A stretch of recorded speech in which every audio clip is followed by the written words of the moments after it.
Hello listener, সবাই কেমন আছেন? আসসালামু আলাইকুম, আশা করি ভালো আছেন। স্যাম কেমন একটা নতুন ভিডিওতে আপনাদের সবাইকে স্বাগতম। তো আজকে কি বিষয়ে ভিডিও করবো অবশ্যই বুঝতে পারছেন। এটা জাপানের একটা স্টেশন, আর এই স্টেশন এত ছোট স্টেশন, আমি এর আগে কখনো এত ছোট স্টেশন দেখি নাই। আর আপনাদের কাছে শেয়ার করব আজকের এই স্টেশন সম্পর্কে, যে একটা স্টেশন কি করে এত ছোট, এত ছোট হতে পারে। আমার দেখা সবচেয়ে ছোট স্টেশন। আপনারা জাপানের মধ্যে যারা আছেন তারা যদি দেখে থাকেন ইচ্ছে ছোট স্টেশন, তাহলে অবশ্যই আমাকে জানাবেন। আর এই স্টেশনটা ছোট হওয়ার পরেও এই স্টেশনের কিন্তু সুবিধাগুলো কি, এবং মানুষ কত নির্ভরযোগ্য ভাবে চলাফেরা করে, এবং তাদের কোনো অসুবিধা হয় কিনা সেই বিষয়টা আপনাদের সামনে দেখবো। যারা নতুন আছেন তারা অবশ্যই সাবস্ক্রাইব করবেন, যারা পুরান আছেন তারা লাইক কমেন্ট শেয়ার করতে ভুলবেন না। তো আজকের ভিডিও এখানে শুরু করা যাক, চলুন ভিডিওতে ঝাঁপিয়ে পড়ি।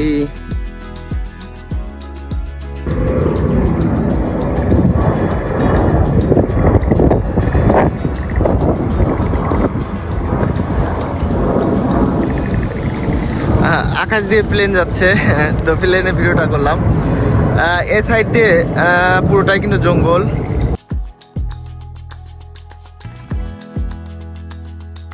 গ্রাম্য পরিবেশে জঙ্গলের মাঝখান দিয়ে কিন্তু এই স্টেশনটা, এটা হচ্ছে কুজুমি স্টেশন। আর এই পাশ দিয়ে কিন্তু কুজুমি যে গ্রামটা, কুজুমি গ্রামের ভিডিওটা করছি, আপনারা অবশ্যই এই গ্রামের ভিডিওটা দেখবেন, অনেক ভালো লাগবে। গ্রামের ভিতরের যে সৌন্দর্য সেটা কিন্তু ফুটে তোলা হয়েছে। আর এটা কিন্তু রেল, এখানে কিন্তু দুইটা রেল আছে। এই সাইডে যে রেলটা সেটা কিন্তু এই প্ল্যাটফর্মে দাঁড়ায়, এবং ওই সাইডে যে রেলটা ওটা কিন্তু ওই প্ল্যাটফর্মে দাঁড়ায়। আপনি যে রেল দিয়ে আসবেন, নারিতা স্টেশন থেকে যে রেল দিয়ে আসেন, তাহলে ওই সবসময় কিন্তু ওই পাশে দাঁড়াবে। আর যখন নারিতা স্টেশনে যাবেন তখন কিন্তু এই রেলে দাঁড়াবে। আর আপনি যখন অবতরণ করবেন তখন অবশ্যই কিন্তু প্ল্যাটফর্মে অবতরণ করবেন। বাংলাদেশে কিন্তু অনেক জায়গা আছে যেখানে কিন্তু দুই সাইডেই অবতরণ করা যায়, যার কারণে কিন্তু অনেক রকম সমস্যা হয়, আপনার পরবর্তীতে উপরে উঠতে হয় এবং অনেক রিস্ক থাকে। এখানে কিন্তু সেই সিস্টেমগুলো নাই, এখানে সেরকম রিস্ক নেই, আপনার প্ল্যাটফর্মেই নামতে হবে এবং এক সাইডের দরজাগুলো খুলবে। আর এটা হচ্ছে রেস্ট হাউস। আপনি কোনো কারণে আসলেন, এখন দেখা যাচ্ছে কি ট্রেনে 10 মিনিট 20 মিনিট দেরি আছে, তখন কিন্তু আপনি এখানে রেস্ট নিতে পারবেন। ভিতরে কিন্তু অনেক সুন্দর জায়গা। এখানে কিন্তু চেয়ার দেওয়া আছে, আপনি দেখতেছেন চেয়ার দেওয়া আছে, অনেক সুন্দর ব্যবস্থা করা আছে। এখানে অবসর টাইম বা আপনার রেলে ঢোকার আগে, মানে টাইম হওয়ার আগে কিন্তু এখানে রেস্ট নিতে পারবেন। এটা কিন্তু কাউন্টার রুম, যেখানে আপনার বাংলাদেশের যেখানে টিটি থাকে এবং আপনার টিকিট কর্তৃপক্ষ থাকে, ট্রেন কর্তৃপক্ষ থাকে, তারা থাকে। এখানে কিন্তু ট্রেনের কিছু নিয়ম দেওয়া আছে। আপনি যদি ভিতরে থাকেন এবং কোনো কারণে দেখলেন যে টাইম অল্প একটু আছে অথচ গেটটা বন্ধ হয়ে গেছে, তখন কিন্তু আপনি এটা দিলে পরে ওপেন এরকম বাটন থাকে আপনার, তখন কিন্তু আপনার দরজাটা খুলে যাবে। আবার এটা দিলে কিন্তু বন্ধ হয়ে যাবে। এটা জরুরি অবস্থায় করার নির্দেশনা দেওয়া আছে।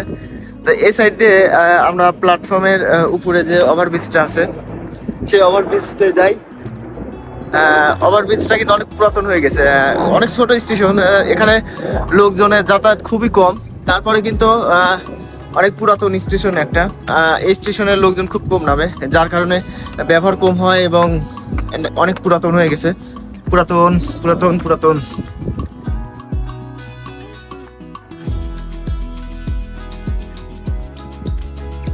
নিচে নেমে আসলাম। এই সাইড দিয়ে আপনার প্ল্যাটফর্মের শেষ। এই দিক দিয়ে কিন্তু সামনে দিয়ে হেঁটে আসলে আপনার টিকিট লাগবে না।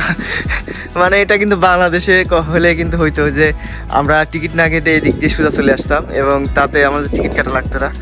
আর সবচেয়ে বড় বিষয়, জাপানে এমনিতেই কিন্তু ফাঁকি দেওয়ার খুব ব্যবস্থা আছে, কারণ এরা কিন্তু ওভাবে মানুষকে অবিশ্বাস করে না, যার কারণে আপনি টিকিট ছাড়াও ভ্রমণ করতে পারবেন যদি আপনি চালাক চতুর হন, নিজ দিয়ে কত জায়গায় চলে আসা যায়।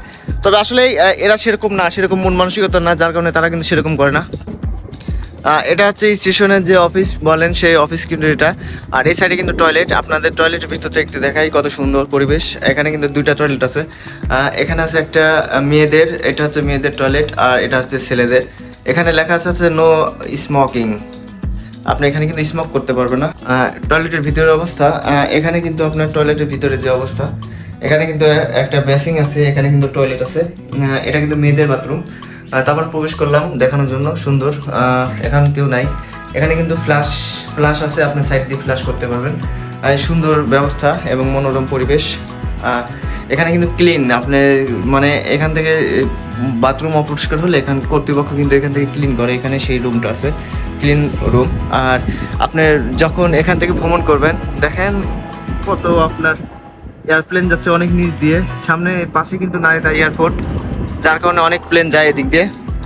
আর এটা কিন্তু আপনার টিকিট, আপনি ট্রেন, আমি ভ্রমণ করে আসলাম, এই যে আমার কাছে যে কার্ডটা আছে সুইকা কার্ড, এটা কিন্তু এখানে প্রবেশ করে তারপর বের হতে হবে, তাহলে কিন্তু আপনার এখান থেকে কিন্তু টাকা কেটে নেবে। এখন আমি মনে করেন যে এটা প্রবেশ করালাম না, আমি মনে করেন বের হয়ে গেলাম, এখানে দেখার মতো মন কিন্তু কেউ নাই। মানে সবচেয়ে অবাক করা বিষয় কি যে এইটুকু একটা স্টেশন, এখানে কিন্তু কোনো লোক নাই। আপনি টিকিট না কেটেও ভ্রমণ করলে কোনো সমস্যা নাই, কেটে ভ্রমণ করলে কিন্তু সমস্যা নাই, তারপরে কিন্তু এখানে দেখার মতো সেরকম কোনো লোক নাই।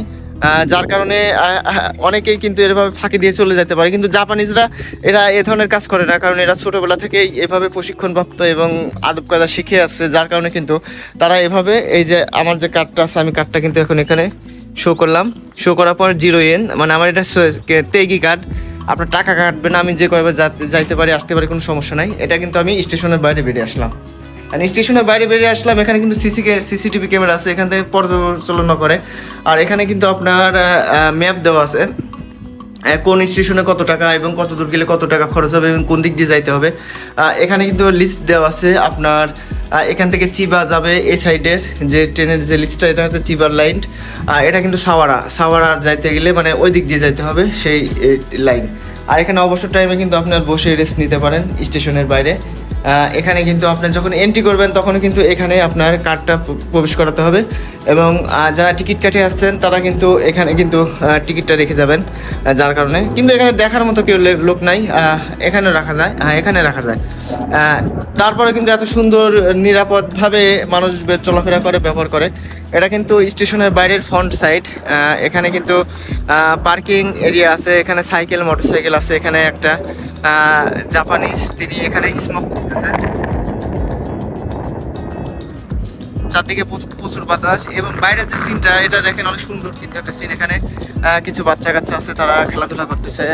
এখানে কিন্তু একটা রিপ্লেট দেওয়া আছে, রিপ্লেটে লেখা আছে এখানে কিনশি আছে, আপনার বোতল বা আপনার যে ক্যান সিগারেট আছে এগুলো কিন্তু এর নিচ দিয়ে ফেলানো নিষেধ, যার কারণে কিন্তু নিচে অনেক পরিষ্কার এবং এই সাইড দিয়ে কিন্তু অনেক পরিষ্কার, এখানে ফেলার নিষেধ, তারপরে অনেকেই ফেলায় যারা এগুলো মানে না। আর এই সাইড দিয়ে কিন্তু কুজুমি গ্রাম, এই গ্রামটা কিন্তু অনেক সুন্দর, অবশ্যই আপনার ভিডিওটা দেখবেন। এই সাইড দিয়ে প্ল্যাটফর্ম সাইড দিয়ে কিন্তু অনেক সুন্দর একটা সাইজ করা জায়গা আছে, আর এখান দিয়ে কিন্তু আপনার বাস চলাফেরা করে। এখানে সুন্দরভাবে ঘাসগুলা সাইজ করে কাটা আছে এবং অনেক সুন্দর লাগতেছে। আমরা স্টেশনের এই সাইড দিয়ে গেলে কিন্তু আরো সৌন্দর্য দেখতে পাবো, অনেক বাতাস।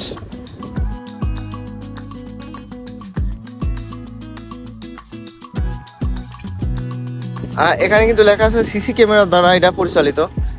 আর যারা স্টেশনে আসবেন, হয়তোবা আপনার কাছে মোবাইল থাকতে না পারে, আপনি হয়তোবা কোনো পর্যটক, তখন কিন্তু আপনি এখান থেকে বুথ আছে, এই ফোনে কল দিয়ে আপনার ট্যাক্সিকে ডাকতে পারবেন। এখানে একটা বাচ্চা, সে কিন্তু সাইকেল চালা যাচ্ছে, এবং হ্যাঁ দেখেন মাথায় হেলমেট, এত ছোট একটা বাচ্চা তারপর হেলমেট মাথায় দিয়ে অনেক সুরক্ষার সাথে যাচ্ছে। এখানে কিন্তু আপনার যে বলে সাইকেল গ্যারেজ, এখানে কিন্তু সাইকেল রাখা আছে এবং এখানে কিন্তু নিয়ম কানুন দেওয়া আছে, বিভিন্ন ধরনের সাইকেল দেওয়া আছে।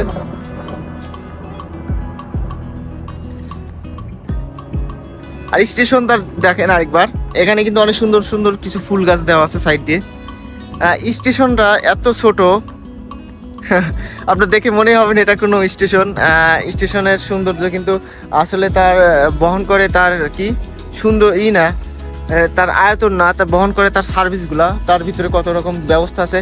আপনার এই বড় একটা স্টেশনে যে যাগুলো আছে, টয়লেট আছে, সুন্দর সুন্দর ব্যবস্থা আছে, আপনার ছোট স্টেশনগুলো কিন্তু তাই আছে। তো আপনারা দেখলেন কুজুমি স্টেশন। এটা কিন্তু রাস্তা পারাপারের জায়গা, আপনার রেল লাইনের মাঝখান দিয়ে। আর রেল যখন আসে তখন কিন্তু এই আনজের নিরাপত্তা যে লাঠিগুলো আছে এগুলো কিন্তু একাকীভাবে কিন্তু নেমে যায় নিচে এবং গাড়িগুলো রুখে দাঁড়ায়। এখানে একটা বিষয় আছে, সেই বিষয়টা শেয়ার করলাম। সেটা হচ্ছে বাংলাদেশে কিন্তু অনেক জায়গায় দেখা যায় কি এই লাঠিটা নামার পর পরবর্তীতে কিন্তু গাড়ি এদিকে যাইতে পারে না, ওদিকে যাইতে পারে না, অনেক সময় বিপদ হয় এবং ট্রেন চলে আসে। তো এখানে একটা সিস্টেম আছে, আপনার গাড়ি যদি কোনো সময় এভাবে আটকে যায় রাস্তার মাঝখানে, আপনি মাঝখানে গেছেন, এই সময় লাঠিটা নেমে গেছে, তখন কি করবেন, তখন আপনি নেমে এসে এখানে কিন্তু একটা বোতাম আছে, এখানে আছে ইমার্জেন্সি যে বোতামটা, এটা চাপলে কিন্তু লাঠিটা উঠে যাবে, আপনি কিন্তু তখন কিন্তু এখান থেকে এক্সিট হয়ে বের হয়ে যেতে পারবেন।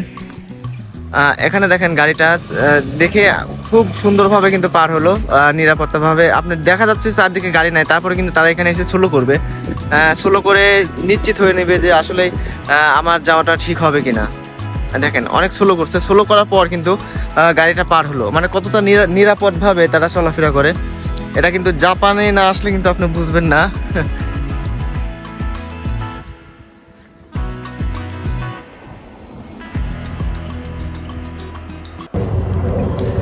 তো কেমন লাগলো আজকে কুজুমি স্টেশন? অনেক ছোট একটা স্টেশন, আমার দেখা সবচেয়ে ছোট স্টেশন।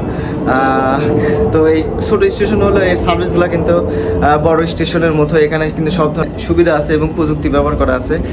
তো এই ধরনের ভিডিও দেখতে অবশ্যই আমাদের চ্যানেলটা সাবস্ক্রাইব করবেন, কারণ এই ধরনের ভিডিও শুধুমাত্র আমাদের চ্যানেলে কিন্তু দেখা যায়। শনিবার এবং রবিবারে ভিডিও আমরা রিলিজ করি, অবশ্যই চোখ রাখবেন। তো আজকের মতো এখানে বিদায়।